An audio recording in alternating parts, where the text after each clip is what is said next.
લેતે આવું કોને કીધું કાનમાં આવીને?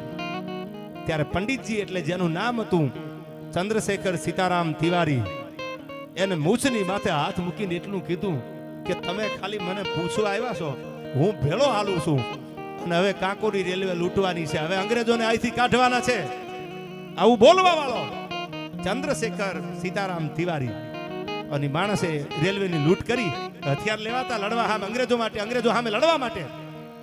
અને અંગ્રેજો ગાંડા થઈ ગયા કે લાખ વાતે જ્યાં ભાળો જ્યાં નજરે આવે ને સજાએ મોત, શૂટ આઉટ કરો, ગોળીઓ મારી દો, ધરબી દો એના સીનામાં. આવા ટાણે વોન્ટેડ થઈ ગયા ચંદ્રશેખર આઝાદ.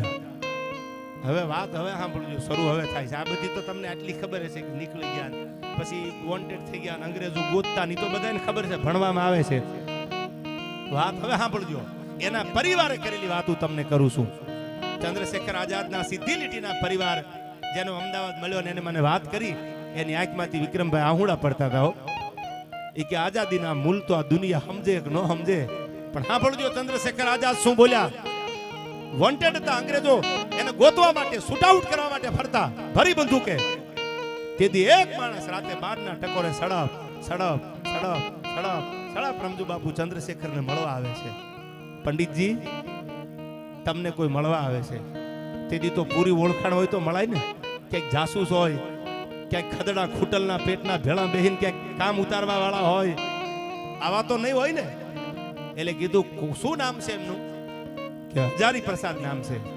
હજારી પ્રસાદ કે હા, તો મોકલી દો એને.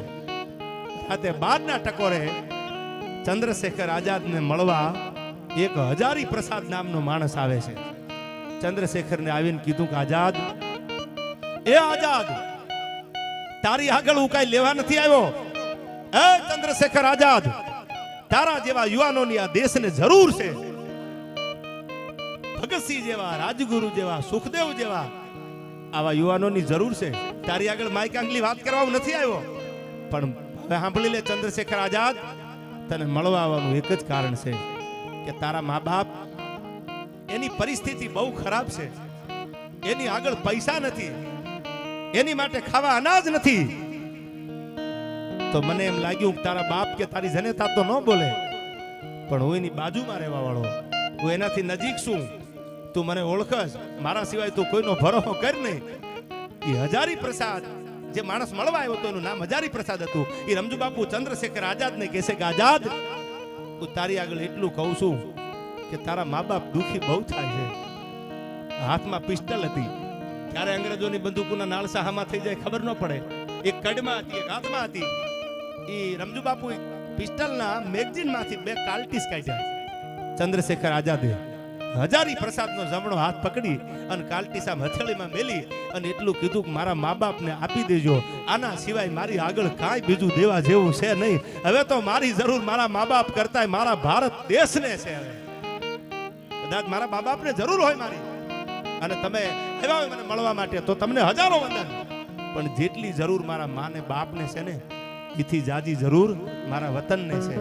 મારા વતન ઉપર અંગ્રેજોનો જુલમ બહુ થાય છે, અને મારે આવું ખદડા જેવું જીવન જીવી અને મારે એસો આરામની જિંદગી નથી જીવી. આ 2 કાર્ટિસ તમારી હથેળીમાં મૂકું છું, એ મારા મા અને મારા બાપને આપી દેજો ને એટલું કહેજો કે તમારો ચંદ્રશેખર આઝાદ, ચંદ્રશેખર સીતારામ તિવારી, એને એટલું કીધું છે કે હવે જીવાય એટલું ભગવાનનું નામ લઈને જીવી લેજો, બાકી આવતા ભવે મળશું. હવે જીવવું તો વતન માટે અને મરવું તો વતન માટે. આ ચંદ્રશેખર આઝાદ હતો. આ તો આઝાદી લીધી આમને જો બીજા ખાટી ગયા. આ હૃદયની વાત તમને કરું છું. આ બધા યુવાનોને કહું છું કે ચંદ્રશેખર આઝાદની જન્મ જયંતિ આવે ને, એક નાનું એવું પોસ્ટર બનાવી અને મોબાઈલમાં મૂકજો, દુનિયાને ખબર પડે કે આ દુનિયા માટે, વતન માટે આ માણસે પોતાના ખોળિયા ખાલી કર્યા છે. અને હવે સાંભળજો, જેના ઋણ ન ભૂલે, મારું ઋણ છે એના ઉપર, એનું ઋણ છે મારા ઉપર, મારાથી ઋણ ભૂલાય? આવી ખાનદાની આ જમાનામાં લેવી ક્યાં? તો મેં કોઈ 5 લાખ રૂપિયા લઈને પ્રોગ્રામ નથી કર્યો તો સારું લગાડું, કે એમને મને 5 પેટી આપી દીધા હું સારું લગાડવા બોલું. પણ સાહેબ, જબરજસ્ત ગૌશાળાના પાયા ખોદ્યા ને, ત્યારે કોઈ કીધું કે બાપુ આ નામ રાખવું છે, બાપુ આ નામ રાખવું છે, બાપુ આ નામ રાખવું છે. તેથી હાથમાં માળાના બેરખા હાથમાં હતો અને એને એમ કીધું કે મારે એકય નામ નથી રાખવું, તો આ ગૌશાળાનું નામ મારે આહિર દેવાય બોદર ગૌશાળા પાડવું છે. એનું ઋણ અમારા ઉપર છે. એ ઋણમાંથી અમે ક્યારે મુક્ત નહીં થાય. નહીં ના માતાજી, જે જગતમાં માણસ ઋણ ભૂલે નહીં.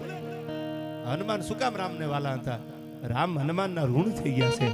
રામને ઋણી રાખ્યા. અને આજ પણ તમે હાંગાણા વયા જાઓ, ગૌશાળામાં પગ મૂકો તો પેલું નામ આ કોઈ આહિર સમાજને રૂડું લગાડવા ક્યાં બોલું છું? ત્યાં લખ્યું છે આહિર દેવાય બોદર ગૌશાળા. તો તમને ખબર નહીં હોય, રાવંશ ઉપર આહિરોય રા નવગણ માટે થઈ અને 12,000 આહિરોય જેથી તલવાર્યું તાણી જુનાળાના પાદરમાં. એ ઋણને મારાથી ભૂલાય નહીં.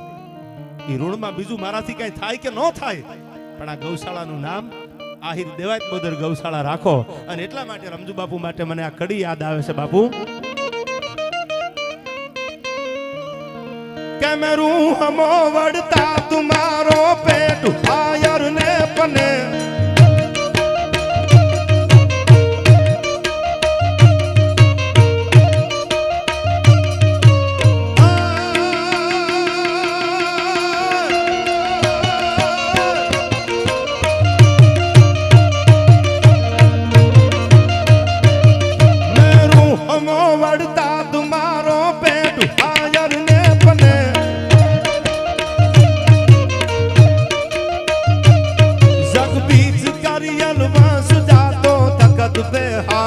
તને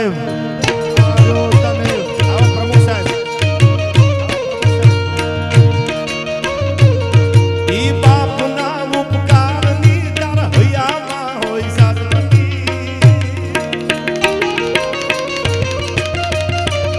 જાજાય રંગ સે જુનાળાના નવાડ પડતા ને નરપતિ, એવા નવાડ પડતા ને નરપતિ.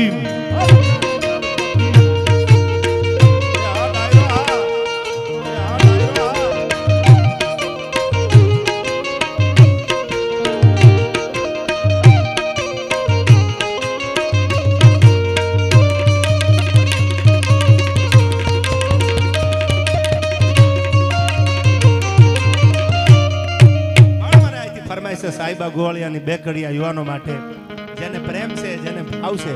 અને હું તો ઘણી વાર કહું છું, કલાકાર માતાજી કોઈ પણ હોય, એની આંખમાં જેથી જ્ઞાતિવાદ આવે ને તેથી સમજી લેવું કે એના પાપ પૂરા થઈ ગયા છે. એના માટે બધી જ્ઞાતિ હરખી હોય, ચાહે ઝૂંપડામાં રહેવા વાળો હોય કે ચાહે બંગલામાં રહેવા વાળો હોય. આવા બધા યુવાનોને થનગનાટ છે. ત્યારે મને યાદ આવે છે